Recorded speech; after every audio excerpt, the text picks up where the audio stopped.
సుజాత. నేను అనంతపురం జిల్లా రాయదుర్గం నియోజకవర్గం పనేకల్ మండల్ ఎర్రగుట్ట గ్రామంలో 8వ తరగతి చదువుతున్నాను. రీసెంట్ గా రాష్ట్ర ప్రభుత్వం నిర్వహించిన స్టూడెంట్ మాక్ అసెంబ్లీ కార్యక్రమాల్లో పాఠశాల స్థాయిలో ఫస్ట్ టాపర్ గా నిలిచాను. ఆ తర్వాత మండల్ స్థాయిలో కూడా ఎస్ఏ రైటింగ్స్ మరియు క్విజ్ కాంపిటీషన్స్ లో కూడా ఫస్ట్ టాపర్ గా నిలిచాను. ఆ తర్వాత నియోజకవర్గ పోటీల్లో కూడా రాయదుర్గం నియోజకవర్గంలో 5 మండలాలతో పోటీ పడి అక్కడ కూడా ఫస్ట్ టాపర్ గా నిలిచాను. అందువలన అక్కడున్న 5 మండలాల ఎంఈఓస్ మరియు అక్కడున్న కమిటీ నన్ను ఘనంగా సత్కరించారు. మరియు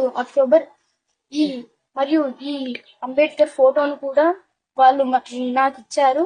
ఆ తర్వాత అక్టోబర్ 31 తారీఖున ఈ విషయం అన్ని న్యూస్ పేపర్లకు అన్ని ఛానళ్లకు ప్రచురితమైంది. మరియు మా నాన్న చనిపోయినందువలన నన్ను మా అమ్మను అమరావతికి వెళ్ళడానికి సిద్ధం కమ్మని ఆదేశం వచ్చింది. అమరావతికి వెళ్ళడానికి తగిన ఏర్పాట్లు కూడా చేసుకున్నాను. కానీ నిన్న రాత్రికి రాత్రే వచ్చిన ఫైనల్ లిస్ట్ లో నా పేరు లేదు, వేరే అమ్మాయి పేరు వచ్చింది. దీనివలన ఇది మా స్కూల్ అంతా తెలిసి నా ఫ్రెండ్స్ మరియు మా గ్రామ వాస్తవ్యులు కూడా నన్ను ఎగతాళి చేస్తున్నారు. మరియు నేను నా ప్రతిభకు తగిన న్యాయం జరగాలని విద్యాశాఖ మంత్రి గారైన నారా లోకేష్ గారిని ప్రార్థిస్తున్నాను.